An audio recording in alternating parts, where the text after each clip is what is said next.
Hey there everybody, Paler here, and welcome back. Today we're going to be doing a Let's Look at Dust in Elysian Tail. This game has been out for a little while now. I want to say not quite 2 years.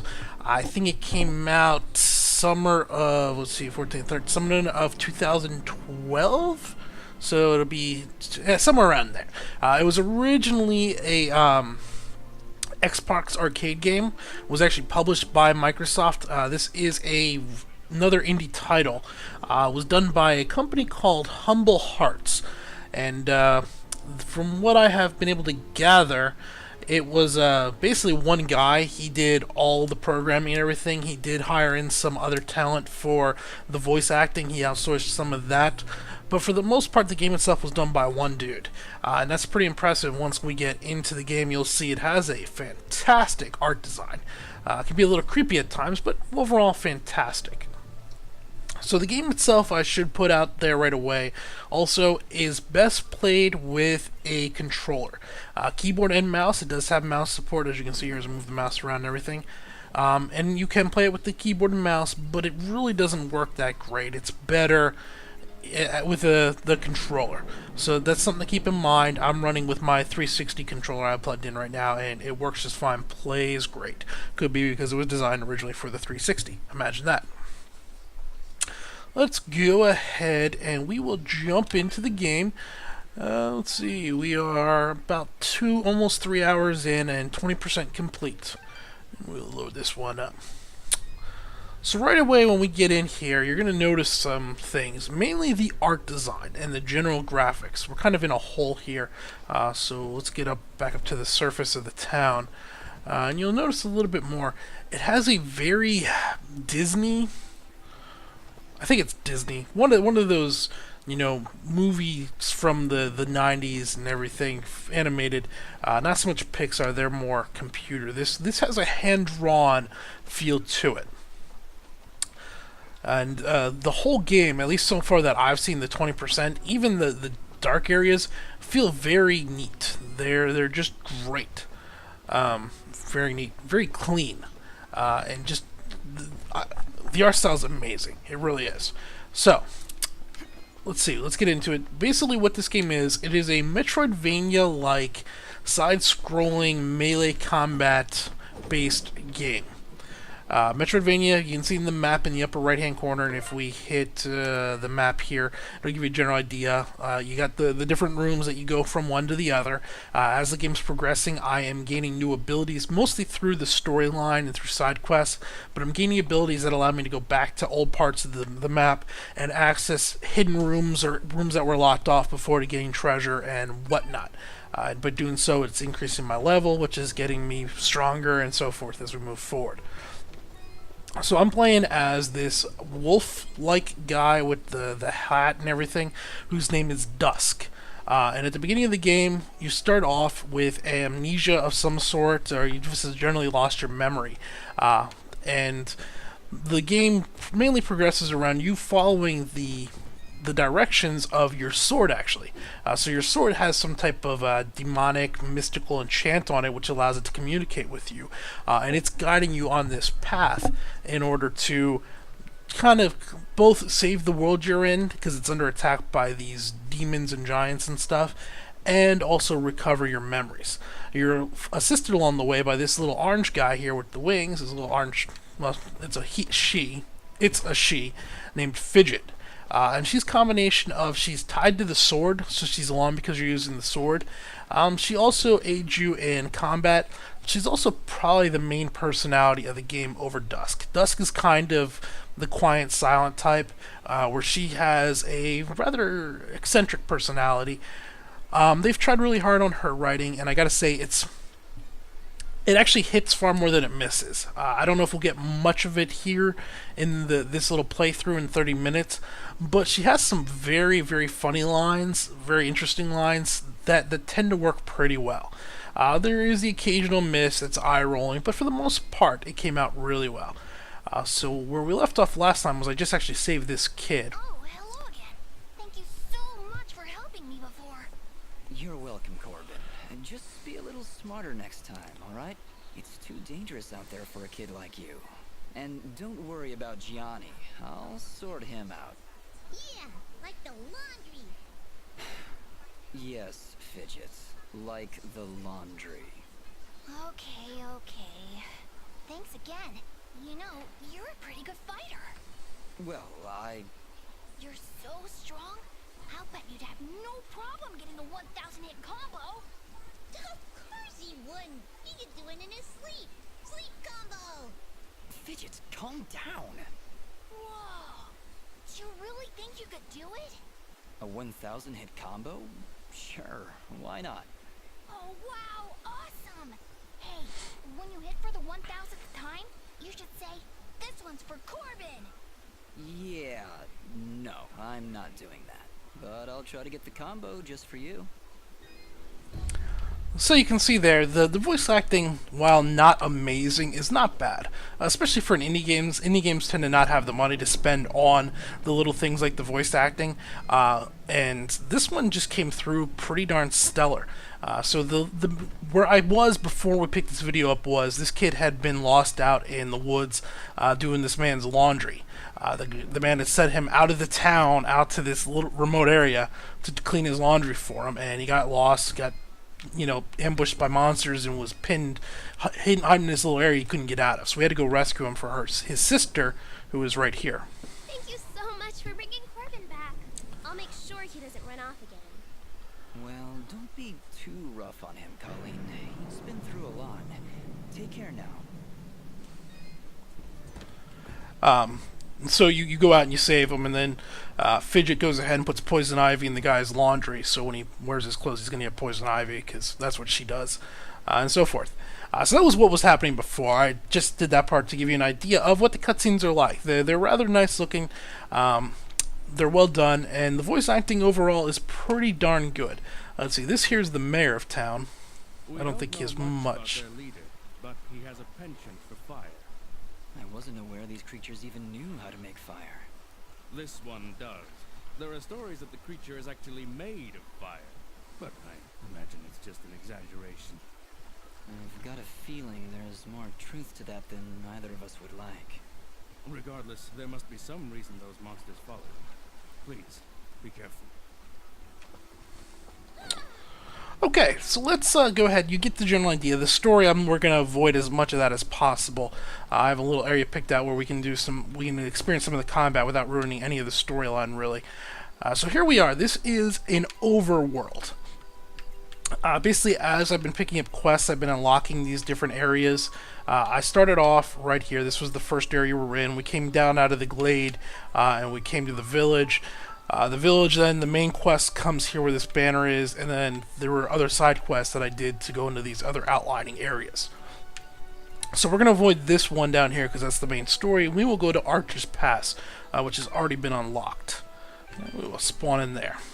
Okay, so the game itself plays out fairly basic. You have a weapon attack, you have a magic attack of sorts. Now this doesn't use mana or anything. What it does is, if you notice, my character starts turning red, and he will eventually start to flash. If you do it for too long, you'll actually take damage. You then have Fidget, who can throw out her own little magic missiles that if they hit somebody do some damage. They're kind of pathetic on their own. But what can happen is you can combine those with your attack to make them better. So you can see I can pull them apart, and then they break apart, and they will actually guide towards different monsters. Oh, here comes some monsters. Now, all those moves can be then done in the air. Whoops. Which give you a combination of about 6 different basic combo moves.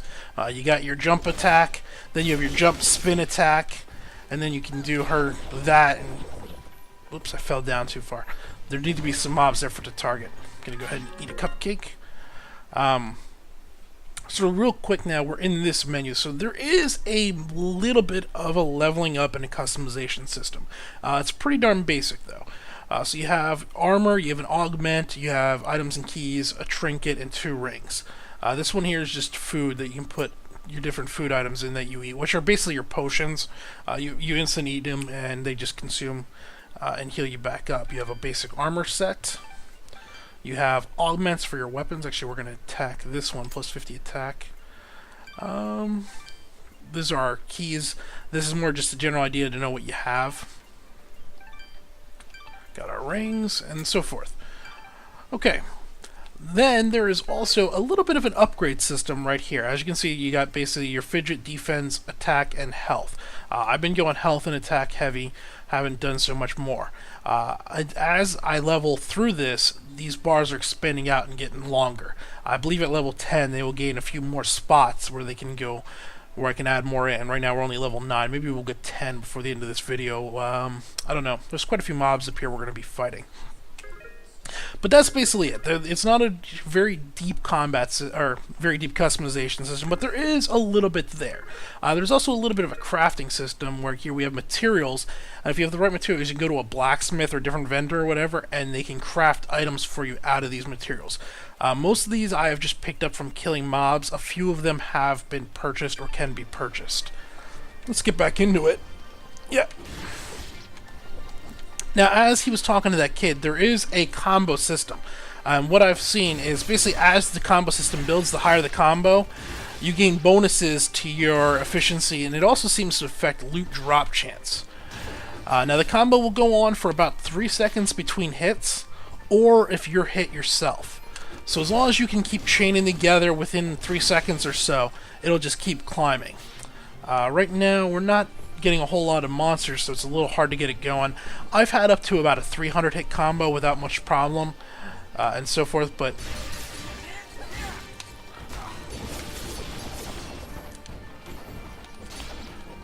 go ahead. Come on, there we go. Need a few more. No more guys. That's normally the biggest problem with the combos. You run out of enemies to kill, which would go on. So overall, the game has several things really going for it. I really like the aesthetic. It looks great and it runs very smoothly.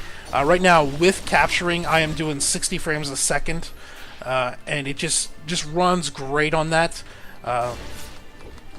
Makes the combat feel that much better and everything. But I am concerned that there might not be enough depth here.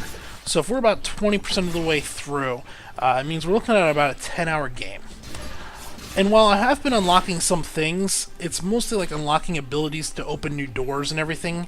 I haven't really unlocked any new attack moves.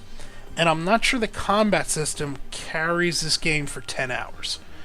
Now, if you're somebody that's really into the somewhat furry... Oh, big guy. So...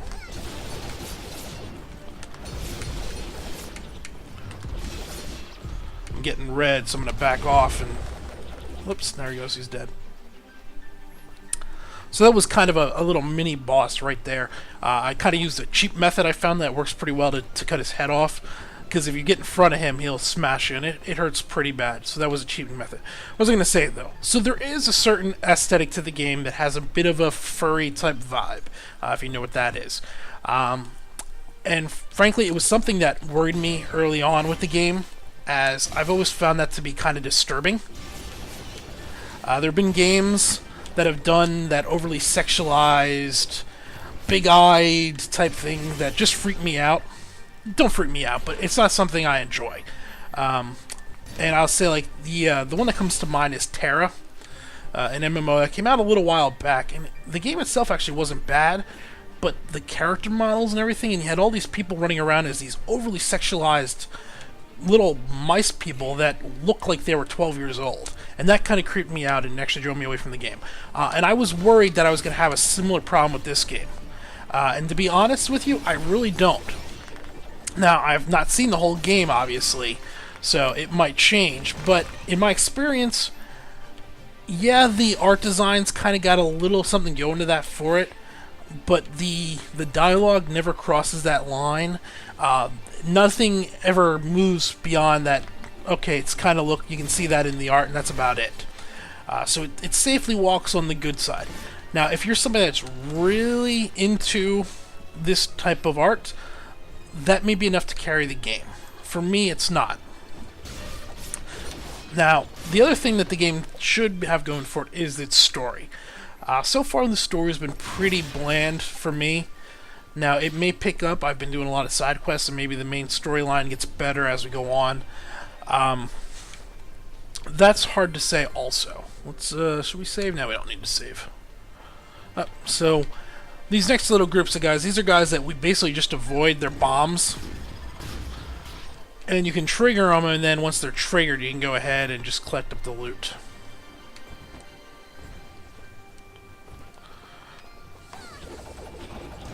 What? Try not to get hit. My health's already low enough. Hey, a vendor. Hello again, my friend. So this guy is not a crafting vendor. He just sells the items that can be used for the crafting vendors later on. From what I can tell, his inventory, about every 20 minutes or so of gameplay, I've noticed a message. Maybe it's more like 10 minutes. I've seen a message where they have new items. And they have been. So last time I was here, this necklace was not here. So it's 1.1 defense luck. That's not very good. All this was here. This was all here. I don't think this ring was here. But basically, they are getting some random items, and they're getting some new items as they go through the game, giving you a reason to come back and check in. We won't worry about buying too much right now. We will continue on. So, I guess, what is my overall conclusion on the game? For me, right now the game is going for $15, $14.99. I'm not sure I could bring myself to pay that price. It definitely looks nice, and maybe if I get more into the story, I will like it a bit more. But I have real concerns that... Whoop. Come on, didn't hit him? Hit him, come on. There we go. Now we got all kinds of explosions going off. But for me, where the story's just passing, and it's not even that I like the story, I kind of like the Fidget character, she's kind of funny. But I don't know if there's enough here to carry the game, especially at a $15 price point. Thank you.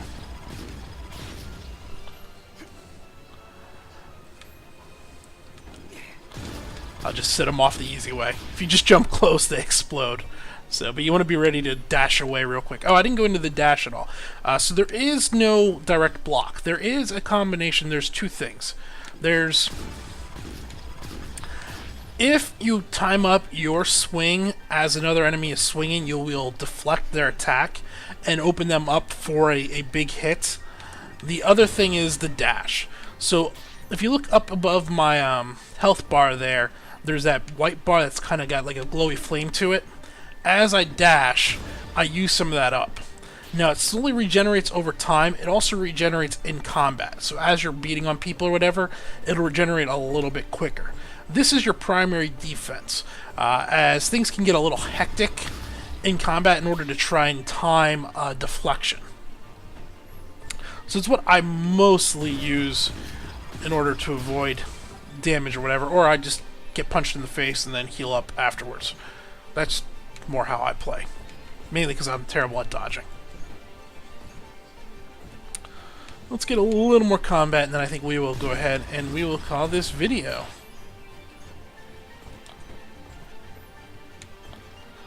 Up here? Yeah. We're almost to the top. So there's one more vendor. There's actually a blacksmith up here that'll construct items. I'm trying to get to there. Show you guys the construction menu.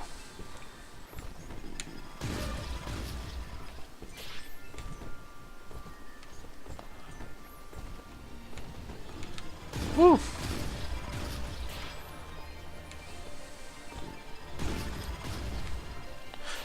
Fidget also has an ability. You might have seen it there for a moment. Is it right here? She gives off little hints. This hint's just telling me if I wanted to drop down. But if you're really close to a treasure of some sort or whatever, she will get that little chat bubble where it'll show like a treasure chest or something. Works kind of like the dog from Fable. Where she'll point you in that direction and everything right there. So you can see she's telling me there's treasure around here, but she doesn't know what it is. Unfortunately, I think we've about seen all the combat we're going to see here. I thought there was a few more guys, but I haven't seen any.